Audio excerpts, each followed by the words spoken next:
Hi friends, welcome back to our channel നേത്യാസ്മാജിക്. അപ്പോൾ ഇന്ന് ഞാൻ വന്നിരിക്കുന്നത് നല്ല നാടൻ ഞണ്ട് കറിയുടെ റെസിപ്പി ആയിട്ടാണ്.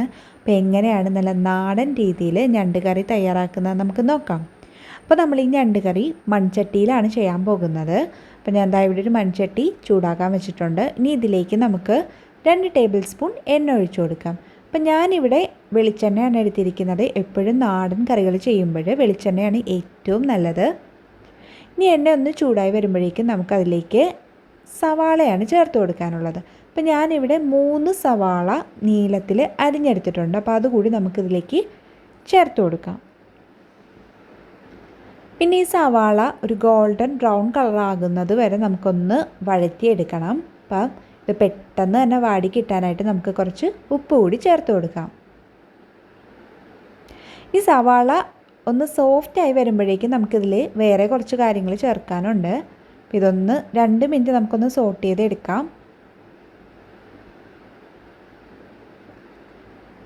ഇപ്പോൾ സവാള ഒന്ന് സോഫ്റ്റായി വരാൻ തുടങ്ങിയിട്ടുണ്ട്. അപ്പോൾ ഇനി ഇതിലേക്ക് നമുക്ക് പച്ചമുളക് ചേർത്ത് കൊടുക്കാം. അപ്പോൾ ഞാനിവിടെ 2 പച്ചമുളകാണ് ചേർക്കുന്നത്.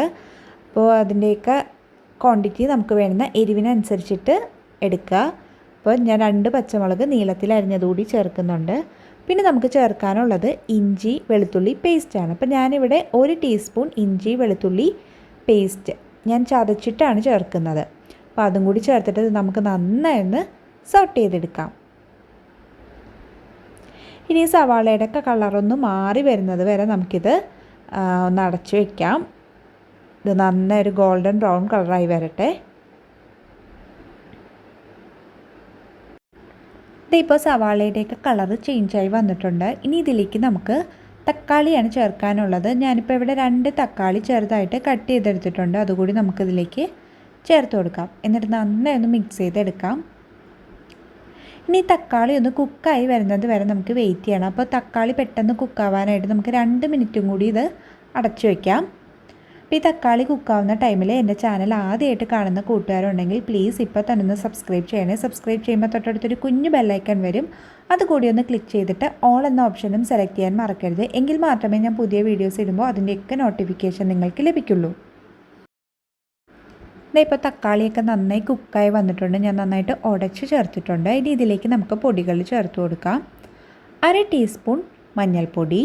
പിന്നെ മുളക് പൊടിയുടെയൊക്കെ ക്വാണ്ടിറ്റി നമുക്ക് വേണ്ടുന്ന എരിവിനനുസരിച്ചിട്ട് കൂട്ടുകയും കുറയ്ക്കുകയൊക്കെ ചെയ്യാം. ഞാനിപ്പോൾ ഇവിടെ 1.25 ടീസ്പൂൺ മുളക് പൊടിയാണ് ചേർക്കുന്നത്. കാശ്മീരി ചില്ലി അല്ല കേട്ടോ, നല്ല എരിവുള്ള മുളകാണ്. പിന്നെ നമുക്ക് ചേർക്കാനുള്ളത് മല്ലിപ്പൊടിയാണ്. 1.5 ടേബിൾ സ്പൂൺ മല്ലിപ്പൊടി. പിന്നെ നമുക്കിതിലേക്ക് കുരുമുളക് പൊടി ചേർക്കണം. ഞാനിപ്പോൾ ഇവിടെ 1 ടീസ്പൂൺ കുരുമുളക് പൊടിയാണ് ചേർക്കുന്നത്. അപ്പോൾ ഞാൻ പറഞ്ഞല്ലോ, മുളക് പൊടിയുടെയും കുരുമുളക് പൊടിയുടെയൊക്കെ ക്വാണ്ടിറ്റി നമുക്ക് വേണ്ട എരിവിനനുസരിച്ചിട്ട് കൂട്ടുകയും കുറയ്ക്കുകയൊക്കെ ചെയ്യാം. ഇനി പൊടികളുടെയൊക്കെ ഒരു പച്ചക്കുത്ത് മാറുന്നത് വരെ നമുക്കിത് നന്നായി ഒന്ന് വഴറ്റിയെടുക്കണം. അപ്പോൾ ഈ പൊടികൾ ചേർക്കുന്ന ടൈമിൽ ലോ ഫ്ലെയിമിൽ വെച്ചിട്ട് വേണം പൊടികൾ ചേർക്കാൻ, ഇല്ലെങ്കിൽ ഇത് പെട്ടെന്ന് തന്നെ കരിഞ്ഞു പോകാൻ ചാൻസ് ഉണ്ട്. അപ്പോൾ അതൊന്ന് പ്രത്യേകം ശ്രദ്ധിക്കണം കേട്ടോ. ഇത് നന്നായി നമുക്ക് സോട്ട് ചെയ്തെടുക്കാം. പൊടികളുടെയൊക്കെ ഒരു പച്ചക്കുത്ത് മാറി വരട്ടെ. ഇനി പൊടികളുടെ ഒരു പച്ചക്കുത്ത് മാറി വരുമ്പോഴേക്കും നമുക്കിതിലേക്ക് ചേർക്കാനുള്ളത് ഗരം മസാലയാണ്. 1 ടീസ്പൂൺ ഗരം മസാല കൂടി നമുക്കിതിലേക്ക് ചേർത്ത് കൊടുക്കാം. എന്നിട്ട് ഒന്നുകൂടി നന്നായി ഒന്ന് മിക്സ് ചെയ്തെടുക്കാം. ഇതാ നമ്മുടെ മസാലയൊക്കെ ഇവിടെ റെഡി ആയിട്ടുണ്ട്. ഇനി ഇതിലേക്ക് നമുക്ക് ഞണ്ട് ആഡ് ചെയ്ത് കൊടുക്കാം. അപ്പം ഞാനിവിടെ ഓൾറെഡി ഞണ്ട് കഴുകി ക്ലീൻ ചെയ്ത് വെച്ചിട്ടുണ്ടായിരുന്നു. അപ്പോൾ അതുകൂടി നമുക്ക് ഇതിലേക്ക് ചേർത്തിട്ട് നന്നായി ഒന്ന് മിക്സ് ചെയ്തെടുക്കാം. അപ്പോൾ എനിക്ക് കിട്ടിയ നല്ല കുഞ്ഞ് ഞണ്ടായിരുന്നു കേട്ടോ. പിന്നെ നന്നായി ഒന്ന് മിക്സ് ചെയ്തെടുക്കാം നമുക്ക്.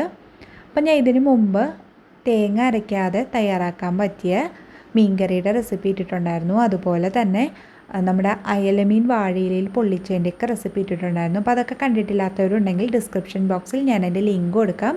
ഒന്ന് കയറി കാണുക, എന്നിട്ട് ട്രൈ ചെയ്ത് നോക്കുക. അപ്പോൾ ട്രൈ ചെയ്ത് നോക്കിയിട്ട് നിങ്ങളുടെ ഫീഡ്ബാക്സൊക്കെ അറിയിക്കാൻ മറക്കരുത്. ഇതിപ്പോൾ നന്നായി മിക്സ് ചെയ്ത് എടുത്തിട്ടുണ്ട്. അപ്പോൾ ഇതിൽ നമുക്ക് കുറച്ചും കൂടി ഉപ്പ് ഈ ഒരു ടൈമിൽ ആഡ് ചെയ്ത് കൊടുക്കാം കേട്ടോ. നമ്മൾ നേരത്തെ സവാള ഇട്ടപ്പോഴാണല്ലോ ഉപ്പ് ചേർത്തത്. അപ്പോൾ കുറച്ചുകൂടി ഉപ്പ് നമുക്ക് ഈ ഒരു ടൈമിൽ ആഡ് ചെയ്ത് കൊടുക്കാം. അപ്പോൾ നമ്മൾ ഞണ്ട് ആഡ് ചെയ്തിട്ട് ഒരു 5 മിനിറ്റോളം ഇതൊന്ന് സോട്ട് ചെയ്തെടുത്തിട്ടുണ്ട്. ഇനി ഇതിലേക്ക് നമുക്ക് വെള്ളം ചേർത്ത് കൊടുക്കാം. അപ്പോൾ നമ്മളിതിൽ തേങ്ങാപ്പാൽ ചേർക്കുന്നുണ്ട്. അപ്പോൾ ആദ്യം നമുക്ക് വെള്ളം ചേർത്ത് ഇതൊന്ന് കുക്ക് ചെയ്തെടുത്തതിന് ശേഷം നമ്മൾ ലാസ്റ്റേ തേങ്ങാപ്പാൽ ചേർക്കുള്ളൂ. അപ്പോൾ ഞാനിവിടെ ഈ ഞണ്ടൊക്കെ ഒന്ന് മുങ്ങിക്കിടക്കുന്ന പരുവത്തിനാണ് വെള്ളം ചേർത്തിരിക്കുന്നത്. ഏകദേശം ഒരു 1.5 കപ്പോളം വെള്ളം ഞാൻ ചേർത്തിട്ടുണ്ട്. അപ്പോൾ വെള്ളം കൂടി ചേർത്തിട്ട് നമുക്കിത് നന്നായി ഒന്ന് മിക്സ് ചെയ്ത് കൊടുക്കാം. അപ്പോൾ നമ്മളിതിൽ ഇതുവരെ കറിവേപ്പില ചേർത്തിട്ടുണ്ടായിരുന്നില്ല. അപ്പോൾ 2 തണ്ട് കറിവേപ്പില കൂടി നമുക്ക് ചേർത്ത് കൊടുക്കാം കേട്ടോ. എന്നിട്ടിത് നമുക്കൊരു ഏകദേശം ഒരു 7 മിനിറ്റോളം ഇത് നമുക്കൊന്ന് അടച്ച് വെച്ചിട്ട് കുക്ക് ചെയ്തെടുക്കാം. മസാലയൊക്കെ നന്നായി ഒന്ന് തിളച്ച് വരുന്നത് വരെ നമുക്കിത് കുക്ക് ചെയ്തെടുക്കണം. അപ്പോൾ ഒരു 7 മിനിറ്റ് മീഡിയം ഫ്ലെയിമിൽ വെച്ചിട്ട് നമുക്കിതൊന്ന് കുക്ക് ചെയ്തെടുക്കാം. ഇത് നമ്മുടെ കറി ഇപ്പോൾ നന്നായി തിളച്ച് വരാൻ തുടങ്ങിയിട്ടുണ്ട്. കണ്ടോ, വെള്ളമൊക്കെ ഒന്ന് വറ്റി വരാൻ തുടങ്ങിയിട്ടുണ്ട്. അപ്പോൾ ഇനി ഇതിലേക്ക് നമുക്ക് ചേർക്കാനുള്ളത് തേങ്ങാപ്പാലാണ്. അപ്പോൾ ഞാനിവിടെ 1 കപ്പ് തേങ്ങാപ്പാലാണ് ചേർക്കുന്നത്. അപ്പോൾ തേങ്ങാപ്പാലൊക്കെ കുറച്ച് കൂടുതൽ ചേർത്താൽ നമ്മളുടെ കറിക്ക് അത്രത്തോളം ടേസ്റ്റ് കിട്ടും. അപ്പോൾ ഇനി തേങ്ങാപ്പാലും കൂടി ചേർത്തിട്ട് നമുക്കിത് നന്നായി ഒന്ന് മിക്സ് ചെയ്തെടുക്കാം. എന്നിട്ട് ഇത് നമുക്കിനി ഒരു 5 മിനിറ്റും കൂടി എന്താ പറയുക, ലോ ഫ്ലെയിമിൽ വെച്ചിട്ട് കുക്ക് ചെയ്യണം. നമ്മൾ ഇത്രയും നേരം മീഡിയം ഫ്ലെയിമിൽ വെച്ചിട്ടാണല്ലോ കുക്ക് ചെയ്തത്. അപ്പോൾ തേങ്ങാപ്പാൽ ചേർത്തതിന് ശേഷം നമുക്കിത് ലോ ഫ്ലെയിമിൽ വെച്ചിട്ട് ഒരു 5 മിനിറ്റും കൂടി കുക്ക് ചെയ്തെടുക്കാം. അപ്പോൾ ഈ ഒരു ടൈമിൽ ഇതിൻ്റെ ഉപ്പും എരിവും ഒക്കെ ഒന്ന് ചെക്ക് ചെയ്ത് നോക്കുക. അപ്പോൾ എനിക്കിതിൽ കുറച്ച് എരിവ് കുറവായിരുന്നു എന്ന് തോന്നി. അപ്പോൾ അതുകൊണ്ട് ഞാൻ 1 ടീസ്പൂൺ കുരുമുളക് പൊടി കൂടി ചേർക്കുന്നുണ്ട്. അപ്പോൾ അതും കൂടി ചേർത്തിട്ട് നമുക്ക് ഒന്നുകൂടി ഒന്ന് മിക്സ് ചെയ്തെടുക്കാം. എന്നിട്ട് ഇതൊരു 5 മിനിറ്റും കൂടി ലോ ഫ്ലെയിമിൽ അടച്ച് വെച്ചിട്ട് കുക്ക് ചെയ്യാം.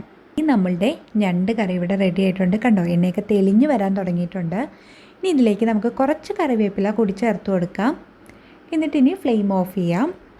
അപ്പോൾ നല്ല സ്പൈസി ആയിട്ടുള്ള ഞണ്ട് കറിയുടെ റെസിപ്പിയാണ്. എല്ലാവരും ട്രൈ ചെയ്ത് നോക്കുക. എന്നിട്ട് നിങ്ങളുടെ ഫീഡ്ബാക്സൊക്കെ കമൻസിലൂടെ എന്നെ അറിയിക്കുക. ഒപ്പം ഈ വീഡിയോ ഇഷ്ടമായെങ്കിൽ ലൈക്ക് ചെയ്യാനും നിങ്ങളുടെ ഫ്രണ്ട്സുമായിട്ട് ഷെയർ ചെയ്യാനും മറക്കരുത്. അപ്പോൾ മറ്റൊരു റെസിപ്പിയുമായി നമുക്ക് വീണ്ടും കാണാം. അതുവരെ താങ്ക് യു. ബൈ.